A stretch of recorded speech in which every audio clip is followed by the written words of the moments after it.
You know what today is? Last day of school. I cleaned out my whole desk and found like 3 pencils I thought I lost forever. Okay, so this morning I woke up before the sun even came up. I tiptoed down the stairs, so quiet, and the lights on the tree were already glowing. There were presents everywhere, way more than I thought there'd be. This morning at church, everybody kept saying, "He is risen," and everyone said it back so happy, like it was the best news ever. I'm a big sister now. My mom and dad came home from the hospital with the tiniest baby I have ever seen in my whole life.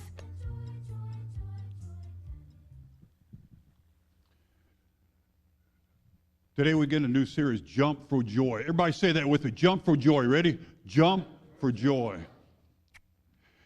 Yesterday afternoon, Carol and I had a really good day. Saturday. As grandparents, our pace has changed, and it's really a nice, easygoing, not chaotic, stressful pace we've known for so many years with children growing up and all the activities and things. But the morning we were able to go spend time with Brian and Joanna and watch their 4th of July celebrations in Tolona, the parade and the fire trucks, and that was neat. And then we went right from there all the way down to Villa Grove to watch our grandchildren in their 4th of July bike parade, riding their bikes along and all that in celebration. And then we finished there, and then we had a few things to do, stop by Lowe's, get some stuff from our lawn. We ended up having a late lunch, early dinner at the Longhorn Steakhouse. Anybody a fan of Longhorn Steakhouse? Yeah, I like it. You know why Carol and I like it? Because if you can share a meal, it is the best deal you can get in town. And, we share meals and we walk out of it. It's cheaper, okay, hear this, it's cheaper for us to eat at Longhorn Steakhouse, sharing a meal, than it is for us to eat in McDonald's. We've done it, and we do it. But we were sitting there, and we were just talking about the day, and I'm looking at Carol, my wife I love, and just a perfect afternoon. And I was thinking about my sermon for today, about joy. And I was experiencing just a moment, I said to Carol, I said, do you think that, today everything's going really well, and I love you and appreciate you and our children in life. I said, but if things were not going so well, if life was crushing us, do you think I would be saying the exact same things here to you at the Longhorn Steakhouse? And she said, Scott, if things were crushing us, we would not be at the Longhorn Steakhouse. Today we're talking about jump for joy. But before I dive into this, we need to clarify something to understand the difference between happiness, simple happiness, and deep joy. Simple happiness and deep joy.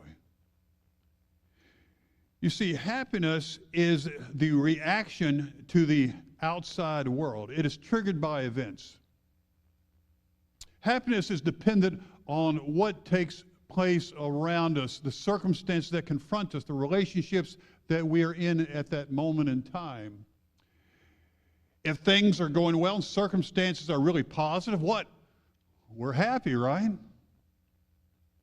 If things are not going so well and we're feeling the pressure of making an income, raising a family, keeping it all together, and they're not favorable, we're unhappy.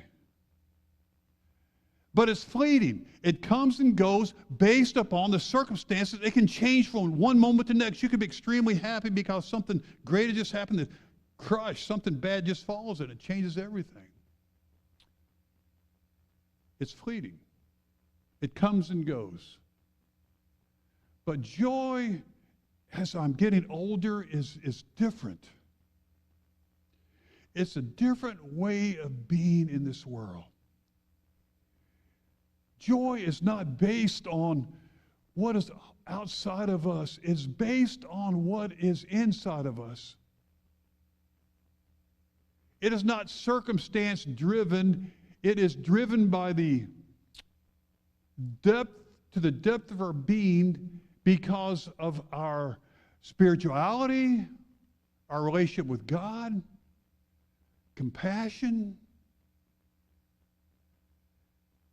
And hardships come and go, but joy is able to even get us through the hardest hardships of life, and we are able to experience a contentment, a satisfaction that is strong and stable. It is not spontaneous.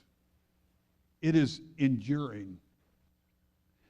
And so really, this is what we're looking at. Happiness is what happens on the outside of us, while joy is on the inside, regardless of what happens on the outside. Everybody tracking with me? Does that fit with what you experience in life? What you know to be true? And in our video this morning, did y'all like the message video, the little children things? Isn't that cool? But in our message video this morning, we heard these children, they were expressing feelings of happiness. For one little girl, it was the last day of school. It was out for the summer, and she found some pencils, and it made her happy. Another little guy, on Easter, everybody was saying, he is risen. They said it with such joy, it really moved him.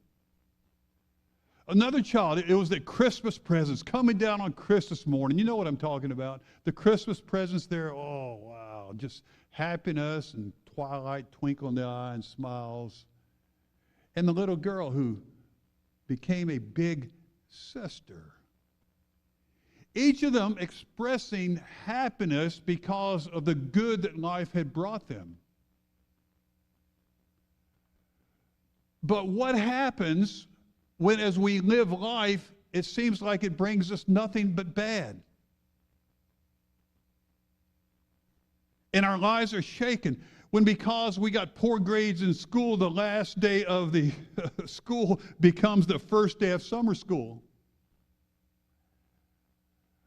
Or you're getting the family ready to go to an Easter service, and as you're driving to church, you get a nail in your tire, and your tire gets flat. Or the big sister girl who wants to become a big sister but never becomes a big sister. Or you wake up and getting ready to run down to open the presents on Christmas morning, but you roll over and you've got a severe stomach ache and 102-degree fever.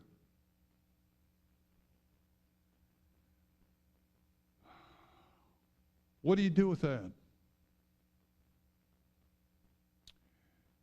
The writer of Hebrews talks to us about how to experience joy, to jump for joy, know joy, no matter what is going on in our lives. And he says we first have to begin by focusing our eyes on Jesus. Fix our eyes on Jesus. And he shares these words. Therefore, since we are surrounded by such a great cloud of witnesses, the believers that have gone before, let us throw off everything that hinders and the sin that so easily entangles. And let us run with perseverance the race marked out for us, the life marked out for us, the future that awaits us. And he says, let us fix our eyes on Jesus. Now, this Greek word is not just some kind of passing glance or you notice Jesus. This is the understanding that your eyes are fixed on Jesus. You've turned your eyes, your life to fix on Jesus at the exclusion of everything else. You are so consumed with your vision inside of him that you are unable to see anything else. Nothing else is consequential. And this is a sustained, deliberate, disciplined focus of the whole of one's attention and affection on the Son of God. You see, the Christian life at its core is a life of looking. Not performing or striving or accumulating or trying harder. Everything competes for our eyes, and the writer of Hebrew knows it. And there's so many things that try to distract us, the pain of our past, the anxiety of our future.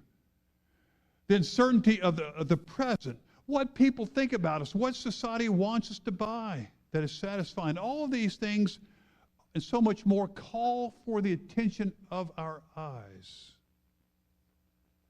But the Bible says, Hebrews says, look away from all those things. All those things are secondary. And focus your eyes on Jesus. The spiritual formation problem, how we're formed spiritually, is not trying harder, it's looking differently. And that's so countercultural. Culture tells us, everything in our world tells us that the solution to our problems is more effort, more time, more energy to try harder.